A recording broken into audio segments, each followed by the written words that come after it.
Okay, I'm gonna move on to the practical part of Redshift, and I will not cover every single step. So I do encourage you guys to explore all the options that we've been through in this slide, alright, and understand how it works inside Maya. Okay, and this is week 1 of Redshift practical, right? So I already give you some HDRI in which you can download and see how it works inside Maya.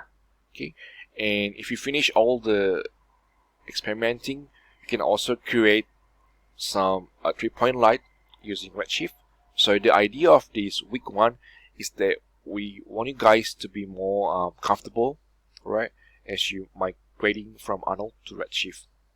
Okay, and just create a very simple scene and try to put some light and see how it works inside Redshift environment. Okay, the first one is that once you install Redshift properly, you should see this tab on top right. Okay, so all the settings are properly installed for you, and this is all there is for Redshift. Right, it's very easy, it's very simple, right? It's very minimalistic, and all there is to Redshift. Okay, so if you cannot see this, you need to load the plugin manually, right, by going to Plugin Manager. Okay, and make sure this is tick on both. Then press refresh and then close. Now, again, the idea of this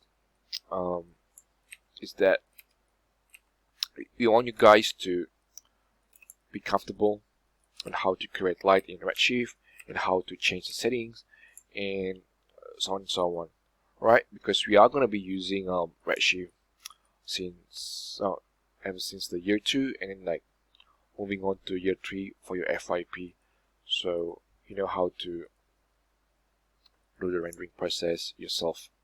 Okay, do experiment with maybe the intensity, right, with all the settings. So this is what it looks like, right? And I can move on to maybe this area section, turn off the invisibility. If I compare, and I get something like this. Okay, then you can create like mesh light. Alright, so I'm gonna select this, right?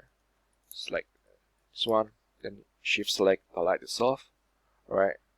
And I'm going to change this to mesh. Okay, I'm gonna link it. Okay, and I get something like that. And if I render, we have to increase the value.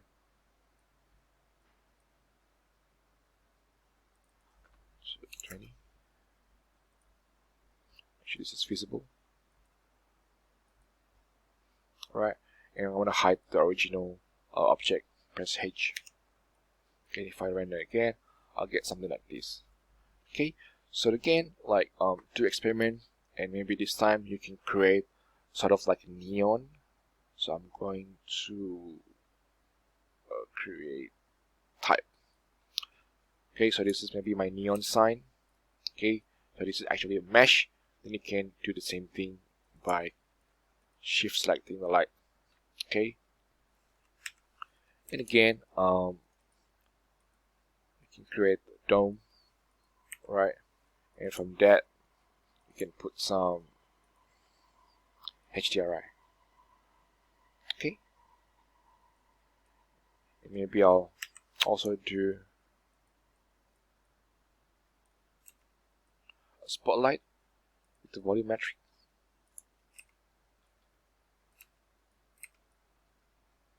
Okay, so this is what spotlight looks like. Okay, right now there is no volume on it. So let's save this. So I have to turn on the first setting. Go to Redshift. Go to Output, and then under the atmosphere, I'm going to create Redshift volume scattering.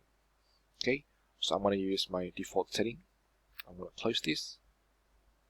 Go to my light, and I go to my contribution scale. Right now, if you render, it'll probably do nothing, right? Because right now when this is set to 0, it does not contribute to the volume. Now, if I increase this all the way to 1 and I render, I should get some, cut rate. Right, very simple, very easy. And again, go through all these settings yourself and understand how it works. Okay, so once you complete, go back to the blackboard and move on to a 3-point light. Okay, something that we did previously in year 1 using Arnold, but we gonna do the same thing in Redshift.